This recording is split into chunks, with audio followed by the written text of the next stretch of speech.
Les rencontres du premier type se définissent comme l'apparition d'un ovni à courte distance, sans preuve physique de son passage. Un contact inattendu dans le ciel du Mexique entre dans cette catégorie.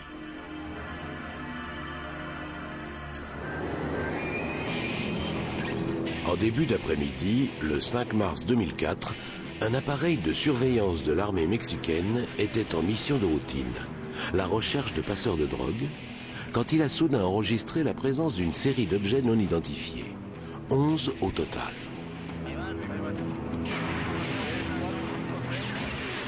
Les détecteurs à infrarouge de l'avion signalaient de forts points lumineux, mais ne montraient ni détail ni structure. L'équipage a scruté l'horizon à la recherche des ovnis censés voler à côté de l'appareil, mais il ne voyait rien d'autre que le signal infrarouge d'une puissante source de chaleur. Les contrôleurs aériens n'ont constaté aucune anomalie sur leurs écrans radars. L'avion a fini par atterrir, laissant perplexe l'équipage, les aiguilleurs et l'armée. Nous étudierons plus en détail cette rencontre rapprochée du premier type un peu plus tard. Revenons à nos catégories. Les rencontres du deuxième type impliquent l'apparition d'un ovni accompagné des traces physiques de son passage. Beaucoup croient que les célèbres cercles de culture en font partie. Les témoins parlent d'effrayantes boules de feu au-dessus de champs de blé. Plus tard, on y retrouve des dessins spectaculaires formés par des tiges couchées au sol. Récemment, au Mexique, d'étranges compositions circulaires apparues dans l'herbe ont ainsi été associées à des visites d'ovnis. Viennent ensuite les fameuses rencontres du troisième type. Il s'agit d'un contact véritable, souvent une communication télépathique avec des extraterrestres. Le degré ultime est la rencontre rapprochée du quatrième type, l'enlèvement par des aliens. Quand je suis revenu à moi, j'étais sur une table d'opération. J'étais sur une table. Dès les premiers temps, Hollywood s'est emparé de l'idée des brutes aux yeux globuleux venus d'ailleurs qui martyrisaient les humains. Mais pour ceux qui croient avoir réellement vécu un enlèvement extraterrestre, il n'y a rien de plus terrifiant. Ils sont affreux, vraiment repoussants. Parfois, j'aimerais pouvoir me dire que tout ça n'est qu'un rêve, que rien ne m'est arrivé. Mais ça m'arrive encore.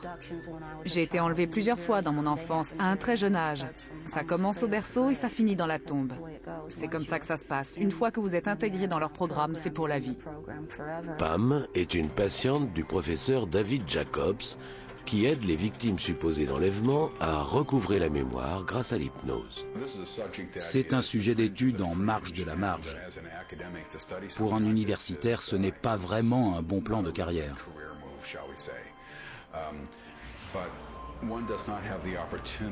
Mais on a rarement dans sa vie l'occasion de participer à la compréhension d'un phénomène aux implications aussi énormes.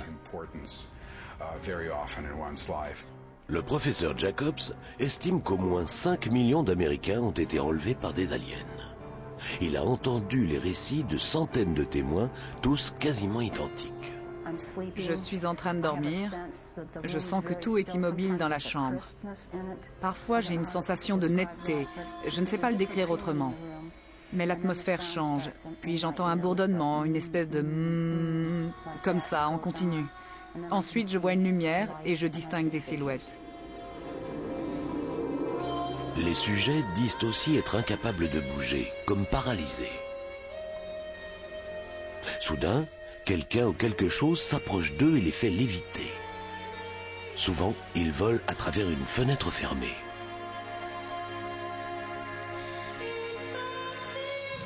Ils se retrouvent dans un vaisseau spatial, parmi d'autres victimes, et ils attendent leur sort. Ce qui se passe alors est épouvantable. Mais avant d'entendre la suite de l'horrible expérience de Pam, il serait bon de mettre en garde ceux d'entre vous qui croient avoir été enlevés et qui seraient tentés d'aller voir un thérapeute pour retrouver des souvenirs enfouis par le biais de l'hypnose et de la suggestion. Êtes-vous sûr de vouloir vous en souvenir? C'est vraiment dangereux. Souvent, ils hurlent, ils pleurent, ils se roulent par terre. Ce qui ressort dans les séances d'hypnose est très concret pour eux. Le docteur Susan Clancy, psychologue spécialiste de la mémoire, étudie les victimes d'enlèvements extraterrestres depuis 6 ans.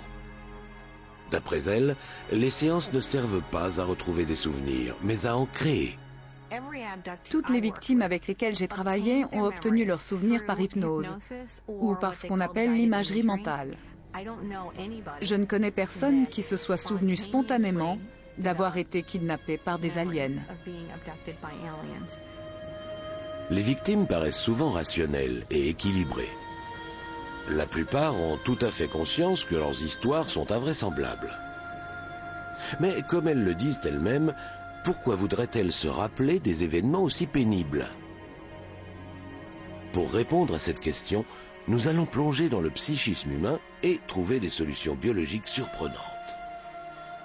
Nous réexaminerons aussi les étonnantes images infrarouges enregistrées par l'armée de l'air mexicaine afin de chercher une explication rationnelle.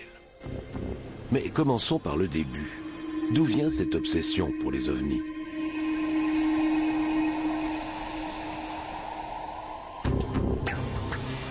Cela n'a sans doute rien d'étonnant. L'observation des vaisseaux spatiaux s'est développée à l'époque moderne pendant les premières années de la guerre froide. Les yeux rivés vers le ciel, chacun guettait avions espions et missiles en approche. Mais l'événement qui a déclenché les passions s'est déroulé en juin 1947. Kenneth Arnold pilotait son avion privé au-dessus de la chaîne des Cascades dans l'ouest des États-Unis. Il a aperçu au loin un vif éclair blanc-bleu. Apparemment, il a alors vu des objets non identifiés zigzaguer entre les sommets, à une vitesse prodigieuse et avec une agilité incroyable. Kenneth Arnold a raconté cette histoire à un journaliste, et l'engouement pour les soucoupes volantes a décollé. La même année a eu lieu l'incident le plus marquant de l'histoire des ovnis. Il hante toujours les esprits, résumé en un mot que les convaincus prononcent avec vénération et les sceptiques avec agacement, Roswell. Des débris bizarres ont été retrouvés dans un ranch aux environs de la ville de Roswell, au Nouveau-Mexique, près d'un terrain d'aviation de l'armée américaine. Le lendemain, un journal local a révélé l'information annonçant avec certitude que les militaires avaient mis la main sur un vaisseau extraterrestre. L'armée a rapidement démenti, disant que les débris provenaient d'un ballon-sonde météorologique. Mais le mal était fait, d'autant que les militaires semblaient effectivement avoir un secret à cacher. Il pourrait s'agir en fait d'un ballon espion expérimental. Une nouvelle ère était née. Depuis, des milliers d'ovnis auraient été vus et les thèses de complot les plus folles ont été élaborées. Il existe même des photos et des vidéos à n'en plus finir, même si elles ne sont pas toujours très convaincantes. Dans les annales des apparitions d'ovnis, peu de journées ont été aussi prolifiques que celle où la nuit est tombée à midi sur la ville de Mexico. Ils ont alors été des dizaines à filmer sans le savoir une chose venue d'ailleurs. Le 11 juillet 1991, une éclipse totale du soleil a assombri le ciel de Mexico. Des centaines de gens ont pointé leur caméscope sur ce phénomène.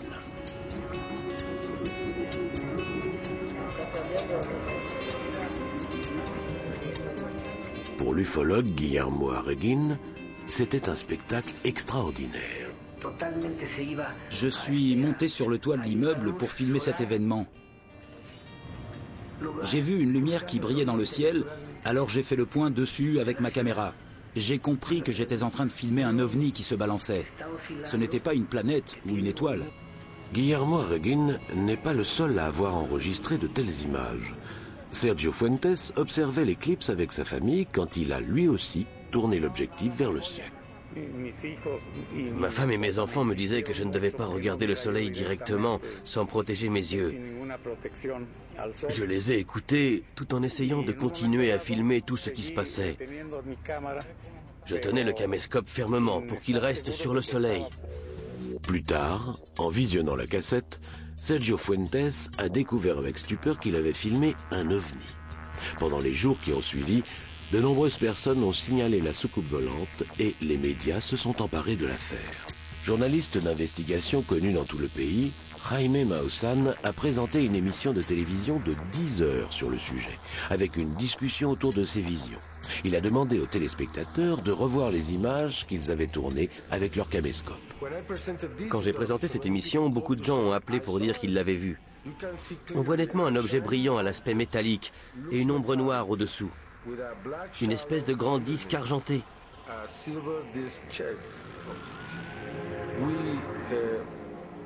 Nous pensons qu'il ne s'agit ni d'une étoile, ni d'un problème technique d'une distorsion créée par la caméra. Cette vidéo prouve que les ovnis existent réellement. Ma vie a complètement changé depuis ce jour-là, parce que maintenant, les gens veulent que je leur parle d'ovnis avant toute chose. Mais d'autres ne sont pas aussi bouleversés par ces prétendues preuves. Écrivain et sceptique, Mario Mendez Acosta s'est opposé à Jaime Maussan dans le débat sur l'OVNI aperçu pendant l'éclipse de 1991. Selon lui, l'obsession nationale tient plus à la personnalité du journaliste qu'à d'éventuels visiteurs de l'espace. Imaginez que le présentateur de journal télévisé le plus populaire du pays se mette soudain à croire fermement aux ovnis. Je crois que chez vous, on l'aurait renvoyé. C'est la futilité totale de toute cette histoire qui est la plus consternante, non? Consternant ou non, aujourd'hui encore, Jaime Maussan continue d'animer une émission hebdomadaire et ses fidèles téléspectateurs lui envoient toujours des images d'ovnis présumées. Le peuple mexicain a accepté ce phénomène. Et il a été capable de fournir plus de preuves que n'importe quel autre pays dans le monde. C'est le moins qu'on puisse dire. Le Mexique se trouve maintenant au cœur de la recherche sur les ovnis. C'est l'endroit idéal pour observer des choses douteuses dans le ciel. Des groupes d'ufologues amateurs passent régulièrement des nuits blanches à essayer d'entrer en contact avec les lumières du firmament par la méditation ou l'envoi de signaux lumineux. La vérité sur les ovnis du Mexique est ailleurs, mais peut-être plus près que les étoiles. Elle pourrait bien se trouver à Stockholm. Astronome et photographe, Tom Callan produit un spectacle au planétarium du Muséum d'histoire naturelle de Suède. Peu de gens savent lire la voûte céleste aujourd'hui. Ils ne connaissent même pas les constellations de base. Alors quand ils voient quelque chose d'inhabituel qu'ils ne comprennent pas, ils en tirent des conclusions hâtives. Cette drôle de lumière, c'est une forme de vie intelligente, peut-être des aliens qui pilotent une espèce de véhicule. Ils ne pensent pas une seconde que ça pourrait être un météore ou un satellite. Pour Tom Callan, les témoins de l'éclipse sur Mexico ont bien vu quelque chose de spectaculaire, d'extraterrestre au sens propre, mais pas forcément contrôlé par des forces surnaturelles.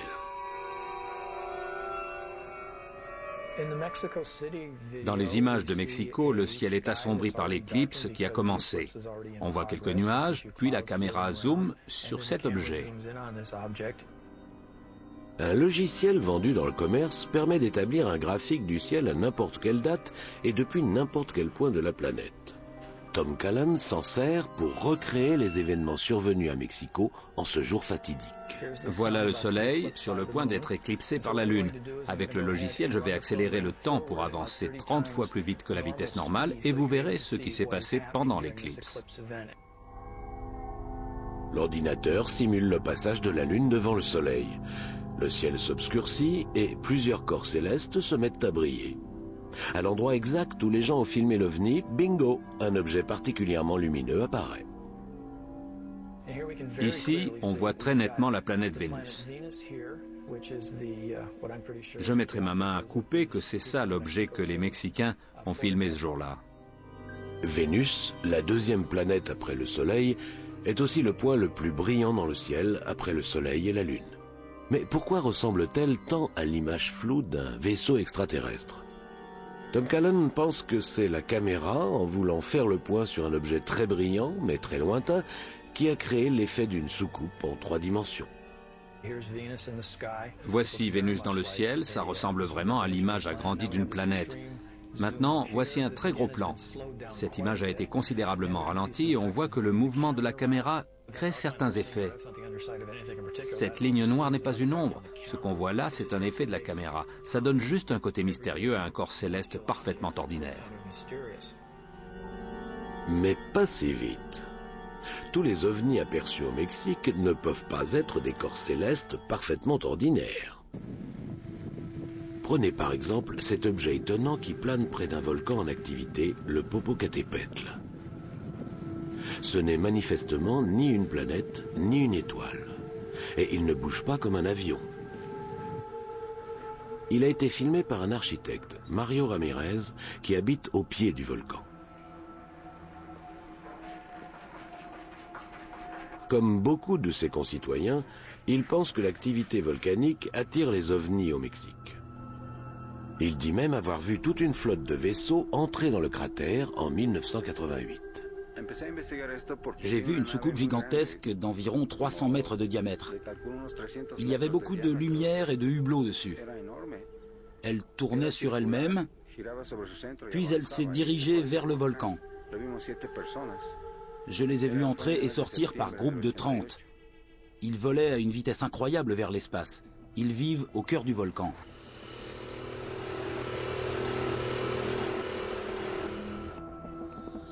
En 2000, Mario Ramirez étudiait une formation rocheuse près du volcan. Il pensait que c'était une sorte de manuel d'astronomie antique. Soudain, quelque chose a attiré son attention. J'étais ici, devant le rocher. J'observais le Popocatépetl et j'ai vu un éclair. Je me suis dépêché d'installer mon caméscope en me demandant ce qui pouvait provoquer un éclair au-dessus de la montagne.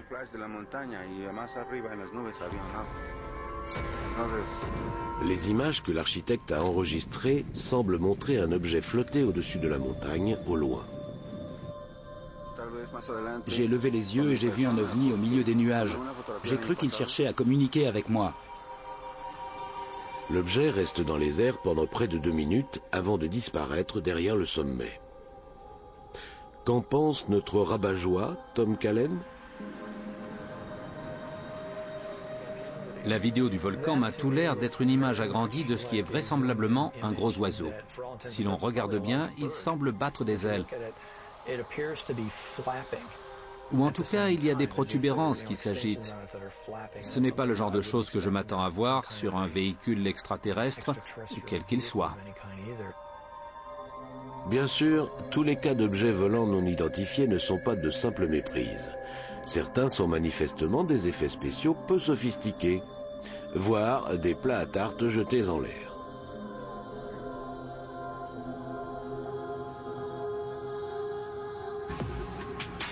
Assez parlé de vidéos. Que peut-on dire des rencontres rapprochées du deuxième type, les cas où les ovnis laisseraient des traces physiques de leur passage? Comme ces empreintes, qui seraient celles d'une soucoupe volante.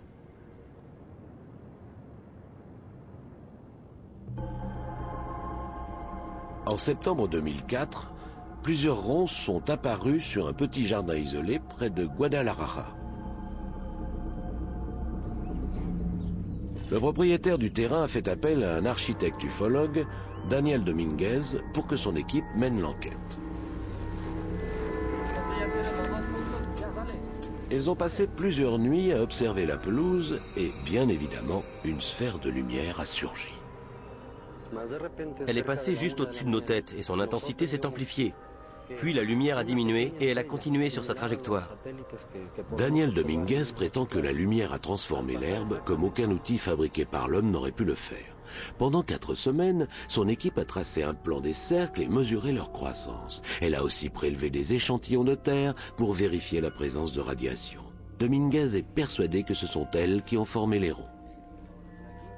Nous avons pris cet échantillon le 17 septembre. Comme vous pouvez le voir, l'herbe est plus verte et plus large que les brins plus anciens. Cela montre qu'elle a été exposée à des radiations. Les preuves que nous avons réunies m'amènent à penser que ces cercles sont le résultat d'une énergie lumineuse produite par un objet qui vient d'au-delà des étoiles. Mais le docteur Laura Guzman envisage une explication plus terre-à-terre. Mycologue à l'université de Guadalajara, elle est pour ainsi dire la reine des champignons au Mexique. Mais quel est le rapport entre les champignons et les ovnis? Voici un gros morceau de mycélium qui pousse sur un morceau de bois ou de racine. Eureka!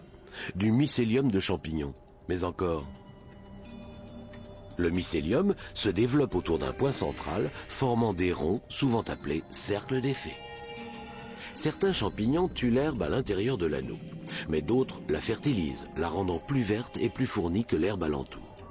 En particulier s'ils se nourrissent de matière organique en décomposition, comme des racines d'arbres mortes.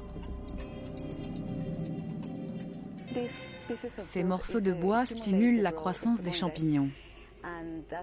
Si l'on trouve parfois un grand nombre de cercles d'effet à un endroit donné, c'est parce qu'il y a du bois sous la terre. Mon opinion de scientifique, c'est que ces ronds sont provoqués par les champignons. Il n'y a pas d'autre explication.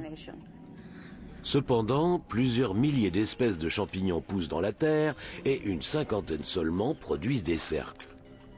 Afin de vérifier si ce champignon en fait partie, le docteur Guzman rapporte l'échantillon à son laboratoire pour l'examiner au microscope. Elle cherche un signe particulier, une petite saillie sur les cellules du champignon. L'examen confirme ses doutes. Les cercles d'effet que nous avons vus ont été formés par des champignons.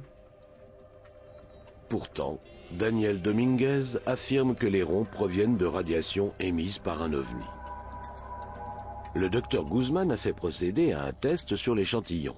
Il n'a révélé aucune élévation du niveau de radiation. Cette rencontre rapprochée du deuxième type s'avère être en fait une rencontre du type champignon. Le Mexique est le théâtre d'innombrables rencontres des premiers, deuxième et troisième types. Bien que le troisième type, le contact avec les extraterrestres, se résume presque toujours à des séances de télépathie et des jeux de lumière avec des lampes torches. Dans ces conditions, le contact est difficile à prouver. Mais curieusement, les Mexicains ne sont presque jamais victimes d'enlèvement, contrairement à leurs voisins américains. Des sondages ont révélé qu'ils sont des millions à dire qu'ils ont été transportés dans un vaisseau spatial où on les a palpés, examinés et parfois inséminés. D'où vient cette différence entre le Nord et le Sud ? Ce genre de croyance est culturel.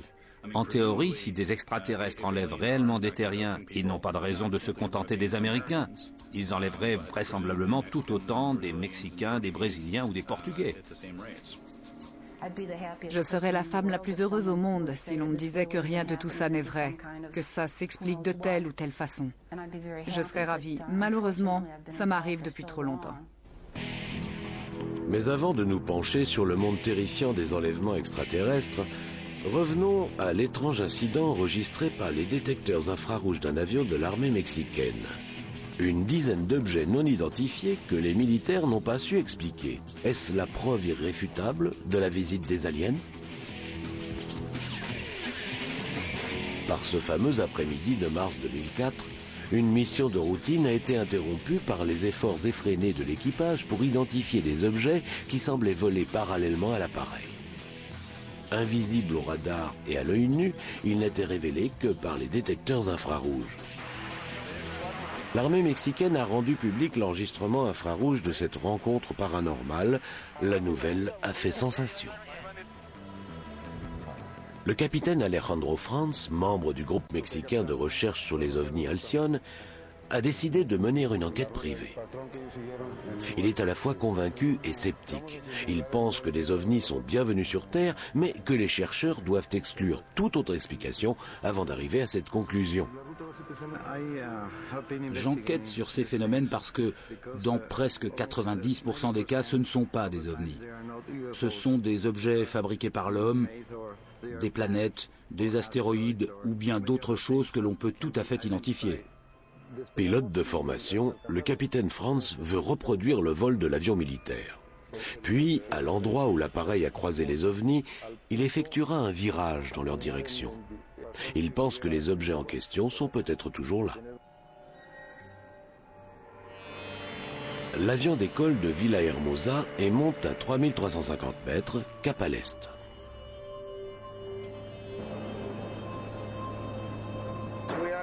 Nous sommes maintenant à la même altitude que l'avion militaire ce jour-là. Nous devons rejoindre la trajectoire de l'appareil vers l'est et continuer de la suivre jusqu'au degré 89 de longitude ouest pour nous mettre dans la même position que lui. L'avion du capitaine Franz atteint le premier point de contact avec les ovnis. Il dit alors au pilote de prendre le cap nord-ouest, dans la direction indiquée ce jour-là par la caméra infrarouge. Il a déjà vu des lumières dans cette zone et il pense savoir exactement ce que les militaires ont détecté. J'ai survolé le golfe du Mexique de long en large des centaines de fois. Ces lumières sont visibles tout au long de l'année, même à la nuit tombée et parfois. N'importe quel pilote les distingue par temps clair quand la visibilité est bonne. On peut les voir jusqu'à 230, 240 km de distance. À environ 100 km au large de la côte et 150 km du dernier point de contact, le capitaine Franz trouve ce qu'il cherchait. Le gigantesque champ pétrolier offshore de Cantarell. Même à 4500 mètres d'altitude, le complexe paraît immense. Les plateformes de forage peuvent atteindre la hauteur d'un immeuble de 40 étages. Les flammes, qui peuvent monter à quelques centaines de mètres, proviennent de l'excédent de gaz brûlé pour diminuer la pression dans les puits. C'est bien là. Je suis content parce que ça confirme ma théorie. Cette partie de l'enquête est terminée et ça m'encourage à continuer mes investigations. Le capitaine Franz est persuadé que ces flammes sont à l'origine des lumières prises pour des ovnis. Mais comment ont-elles pu apparaître 150 km plus loin sur le système de surveillance infrarouge d'un avion militaire? Et pourquoi semblaient-elles voler? Jim Seffrin semble avoir la réponse. Formateur aux technologies infrarouges, il a l'habitude de se servir de ce matériel pour étudier les raffineries et les puits de pétrole. D'abord, il n'a pas été établi que ces objets volaient. On pourrait croire en les regardant qu'ils sont en mouvement. En fait, c'est une illusion d'optique créée par les nuages. Ce sont eux qui bougent, pas les objets qui sont derrière eux. Il est probable que nous voyons là une source de chaleur très puissante. Et dans le cas présent, comme ça se passe au-dessus de l'océan, cette chaleur se reflète sur la surface de l'eau. Ça pourrait être une flamme avec de la fumée ou juste de la flamme. J'aimerais croire que les ovnis existent, mais je n'en vois pas la preuve ici. Réfuter la présence de vaisseaux spatiaux sur des images vidéo ou infrarouges, froides et impersonnelles, est une chose. Dédaigner le témoignage d'un contact direct avec des aliens en est une autre. Surtout s'il s'agit d'un contact brutal, aux conséquences inquiétantes. Que penser des gens qui ont le souvenir très net d'avoir été enlevés et soumis à des expériences médicales pour le moins bizarres? Si ces enlèvements ont bien lieu, et les adeptes prétendent que des millions de personnes en montrent les signes, alors la menace qui pèse sur nous est bien pire que tout ce que les humains ont pu imaginer. Mais est-ce que tout cela est bien réel? Depuis une cinquantaine d'années, des milliers de gens ont signalé leur kidnapping par des extraterrestres. Mais d'après David Jacobs, partisan de cette thèse, ce ne serait que la partie émergée de l'iceberg. Il se fonde sur une étude à laquelle il a participé en 1992. Quand vous demandez aux gens s'ils ont été enlevés par des aliens, environ 1 million répondent oui. Mais la plupart des gens ne savent pas que ça leur est arrivé parce qu'ils oublient cette expérience dès leur retour sur Terre. Apparemment, les extraterrestres tentent d'effacer les souvenirs de l'enlèvement dans la mémoire des victimes. Mais ils ne sont que partiellement refoulés, le professeur Jacobs pensent que l'hypnose permet de les libérer. Certaines personnes se rappellent des bribes, des moments, voire l'enlèvement dans sa totalité. Même si nous ne comprenons pas pourquoi, l'hypnose ouvre les vannes, en quelque sorte.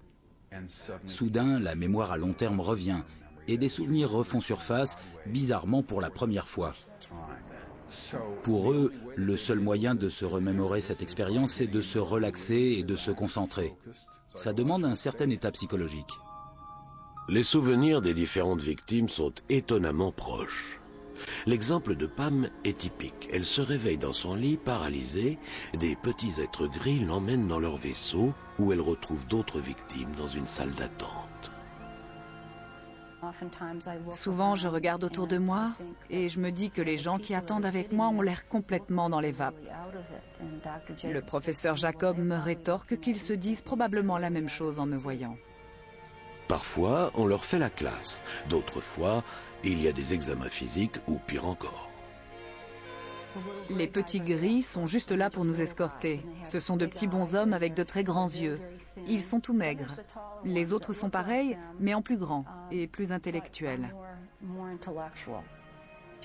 Généralement, ils commencent par vous fixer du regard pendant un long moment. On ne voit rien d'autre que leurs yeux gigantesques. On se perd dedans. Quelquefois, c'est un déversement d'informations. Sinon, ils vous font des choses sur le corps. Parfois, en plus de ces procédures, ils vous mettent un instrument dans le nez ou dans l'oreille.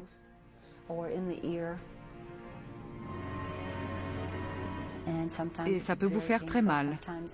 On peut se faire charcuter. Mais il y a encore plus sordide. On leur prend du sperme ou des ovules, on leur implante des fœtus, on leur en prélève. À mon avis, ce qu'ils font, et ils me le font toujours à mon âge, c'est qu'ils prennent un embryon, qui est en fait un hybride d'eux et de nous. Ils nous l'inséminent pendant 10 semaines environ, puis ils le retirent. Ensuite, ils le mettent dans un bocal. J'ai vu de gros bocaux, j'ai vu où ils les mettaient. Et il y en a des petits qui sont suspendus. Pam n'est pas un cas isolé. Des milliers de gens ont des souvenirs identiques. Ils se réveillent et découvrent leur chambre inondée de lumière. Paralysés et terrifiés, ils sont transportés par lévitation jusqu'à la salle d'examen d'un vaisseau spatial par de petits humanoïdes gris, puis auscultés par un extraterrestre beaucoup plus grand. Comment autant de personnes, qui ne se connaissent pas, peuvent raconter la même histoire, avec les mêmes détails? Cela suggère simplement qu'il existe dans l'inconscient collectif une image commune de la manière dont se déroule un enlèvement extraterrestre. C'est une image fondée sur le cinéma, les séries télévisées, les romans. Dire que si ces gens racontent la même chose, c'est parce qu'ils ont vraiment vécu la même expérience, c'est tout simplement grotesque. Et c'est sans compter la technique employée pour faire ressurgir ces souvenirs, l'hypnose. Pendant longtemps, on l'a considérée comme une porte quasi magique vers la mémoire. Plus récemment, on a découvert que l'hypnose n'aidait pas tant à récupérer des souvenirs qu'à en fabriquer. Sous hypnose, on devient très influençable et prêt à tout pour faire plaisir à l'hypnotiseur. Il suffit d'avoir vu un numéro sur scène pour le savoir. Vous savez ce que je vois là? Cette femme a volé votre canari. Vous devriez le lui demander. Allez lui demander de vous rendre votre canari. Je peux avoir mon canari, s'il vous plaît? Le spectacle peut être divertissant quand il s'agit seulement de s'amuser. Mais dans le cadre d'une thérapie, les conséquences peuvent se révéler désastreuses. Le docteur Susan Clancy travaille depuis 6 ans avec des gens qui se sont rappelés leur enlèvement extraterrestre sous hypnose. Elle est convaincue que ces prétendus souvenirs ont été créés et non recouvrés pendant la thérapie. Des études récentes montrent en effet que les personnes très influençables sont capables de produire n'importe quel souvenir demandé par l'hypnotiseur. Mettez-vous de la crème solaire. Étalez-la bien sur les bras. Protégez votre visage aussi. La vérité, c'est que vous êtes influencé par ce que votre environnement et l'hypnotiseur lui-même vous suggèrent. Enlacez-vous, vous avez froid, vous avez de plus en plus froid. C'est compliqué, parce que vous allez avoir des souvenirs qui paraîtront très réels, et ni vous, ni le thérapeute ne seront capables de déterminer leur exactitude. David Jacobs conteste l'idée qu'il manipule les souvenirs de ses patients. Évidemment, en tant qu'hypnotiseur, je suis conscient de ces problèmes. Et la plupart des gens qui viennent me voir le sont aussi. Ils ne veulent pas être aiguillés ni influencés par la culture populaire. Il faut savoir contrôler ces problèmes, comprendre à quelles difficultés l'hypnotiseur est confronté et mettre au point une méthodologie qui tient compte de tout cela. Et alors, les histoires qu'on entend sont absolument extraordinaires. Les gens qui fréquentent ces thérapeutes le font parce qu'ils pensent avoir été enlevés par des aliens. Ils en sont suffisamment convaincus pour aller voir quelqu'un qui va les conforter dans cette idée. En soi, ça suffit. Mais qu'est-ce qui peut amener des gens à vouloir croire qu'ils ont été kidnappés et maltraités par des extraterrestres? Pour commencer, ils sont peut-être tombés sur une liste de phénomènes associés aux enlèvements extraterrestres, comme on en trouve partout. Par exemple, trous noirs, cauchemars mettant en scène des ovnis, sensations physiques inhabituelles, marques inexpliquées sur le corps, sentiment d'être observé. Mais combien d'êtres humains ordinaires se reconnaissent dans plusieurs de ces phénomènes? Peut-être y a-t-il une explication biologique à tout cela. De nouvelles recherches sur le sommeil apportent une réponse fascinante. J'étais dans mon lit. Je n'arrivais pas à trouver le sommeil depuis un bout de temps.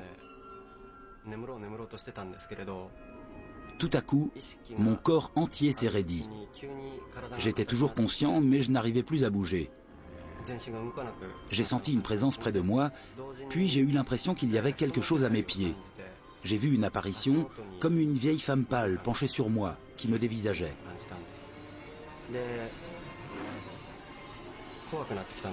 Ça vous rappelle les premiers stades de l'enlèvement extraterrestre? Ce n'est pas un hasard si l'on en croit le docteur Kazuhiko Fukuda, spécialiste du sommeil au Japon. J'aime bien les ovnis et la science-fiction, mais je doute sérieusement que cela existe dans la réalité. La plupart des soi-disant victimes d'enlèvements extraterrestres font la même expérience.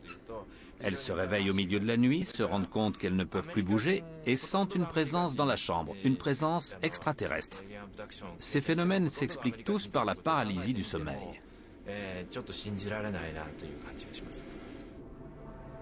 Depuis plusieurs années, le docteur Fukuda, psychophysiologiste à l'université de Fukushima, étudie ce trouble du sommeil.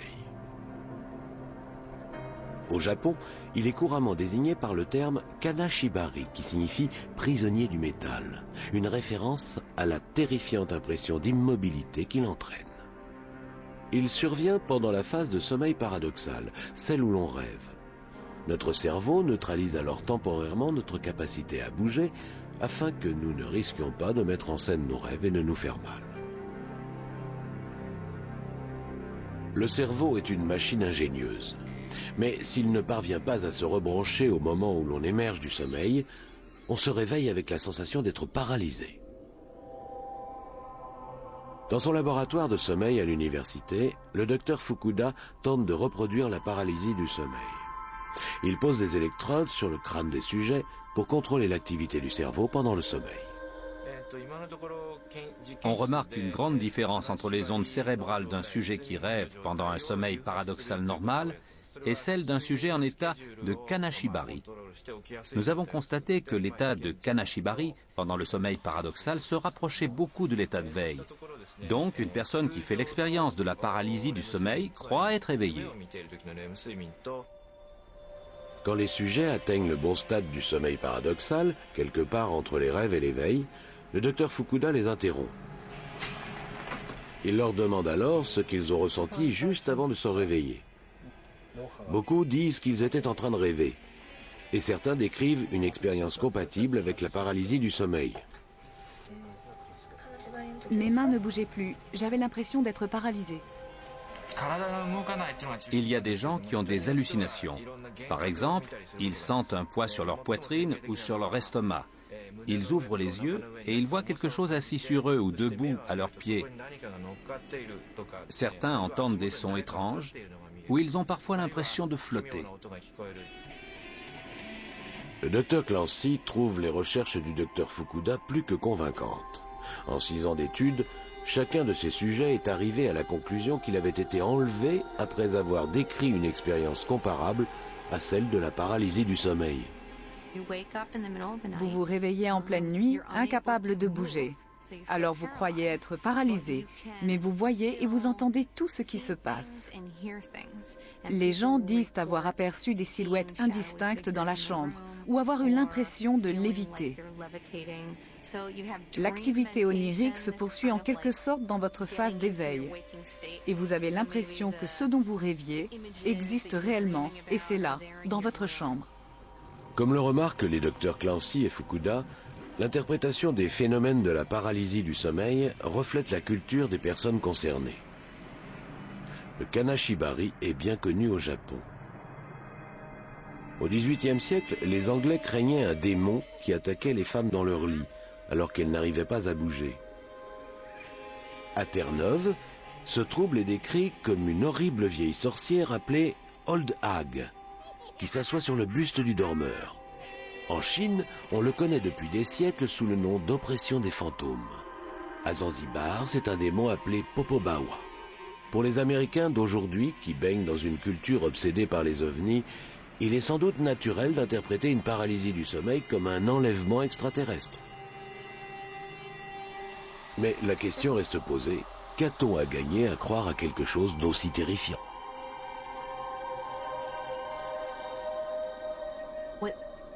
Ce dont on parle peu, ce sont les énormes avantages qu'il y a à en tirer. L'idée qu'il existe quelque chose qui nous dépasse, une technologie supérieure dans l'univers.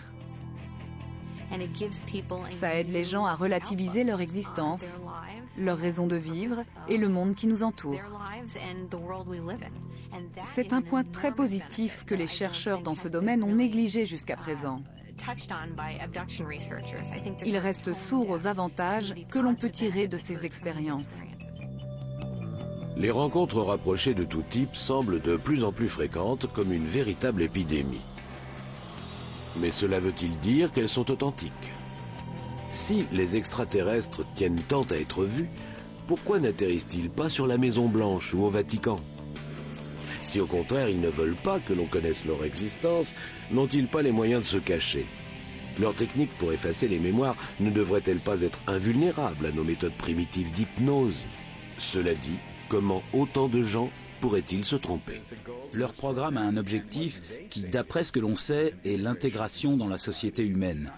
Pas nécessairement par les petits gris, mais par des hybrides à l'apparence humaine. Et si ces créatures étaient réelles?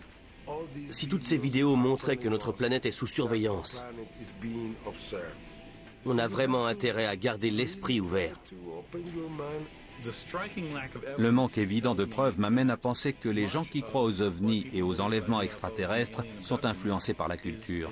C'est psychologique. Ils ne sont pas là-haut, mais là-dedans. À vous de trancher maintenant. Mais n'oubliez pas ce petit conseil hérité de siècles de civilisation. Ne cherchez pas midi à 14h. S'il existe une explication rationnelle, pourquoi faire appel au surnaturel ?